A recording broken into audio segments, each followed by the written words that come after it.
चालीसा पढ़िए, हनुमान चालीसा पढ़िए, देवी भागवत पढ़िए, सारे पुराणों को पढ़िए ना, कहीं नहीं लिखा है, कहीं नहीं प्रमाण है। तो इसलिए मैया कोपी थी उस पर कि हमको बदनाम करके, हम तो चाहिए नहीं, लेकिन हमको बदनाम किया कि मार लेंगे।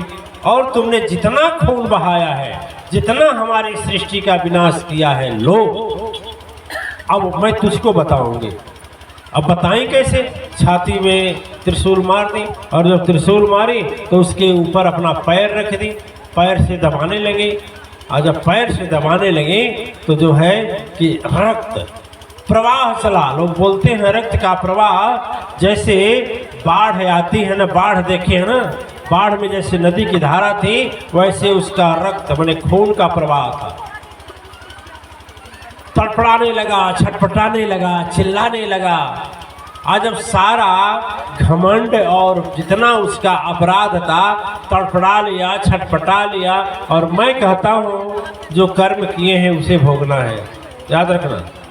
जहाँ हम लोग बैठे हैं देखने से लग रही है कि जमीन उपजाऊ है, यहाँ जो भी बोएंगे वही होगा।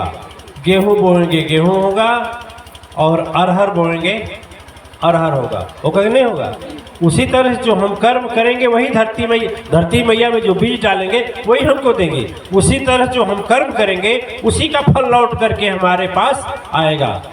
वो महिषासुर तो कहने के लिए है, हम भी यदि माँ के नाम को बदनाम करके किसी जीव का हत्या करते हैं तो घूम करके आएगा, तो आपको ही सताएगा, हमारे पास नहीं आएगा, हमारे पास नहीं आएगा।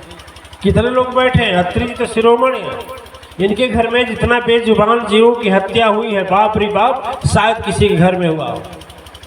और जब तक उन सबों का आह लगता है कि नहीं लगता? आह लगता है ना, जब तक आह लगी इनके घर में रोटी पर नमक नहीं था। और आज अत्रि जी के यहाँ सैकड़ों लोग लेकर चले जाएं तो उसी घर से 12 व्यंजन मिलता है। अब तो अत्रिया कंजूस हो गया, अब नहीं बुलाता है 5 साल से, ठीक है ना, 5 वर्ष से ज़्यादा हो गया। एक क्या सत्संग, उसके बाद इस्तीफा दे दिया। लेकिन आज भी इस अत्रि जी का एक लड़का है, बहुत उच्च कोटि का अधिकारी पद पर हुआ है। ये कब से हुआ है? जब से घर में बेजुबान जीवों की हत्या बंद हो गई। मैं कहूँगा अत्रि जी तो बैठे हैं तो कह रहे हैं, न जाने इनके जैसे कितने हजार लोग हैं जिन्होंने इस मार्ग को छोड़ दिया। याद रखना, सबसे खतरनाक मार्ग है भूत प्रेत के पथ पर चलना।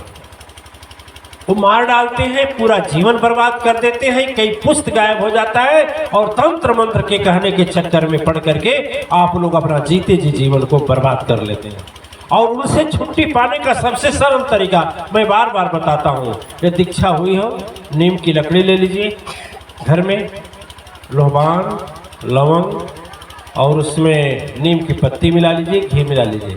जितने लोग हैं घर में रहने वाले सबसे 5 आहुति दिलाइए। 7 दिन, 14 दिन, 21 दिन, सवा महीना, कितना वो कठिन से कठिन रहेगा, सब भग जाएंगे, घर में शांति होगी। और उसके बाद माँ की अगरबत्ती जला करके भजन करना शुरू कर दीजिए, घर स्वर्ग बन जाएगा।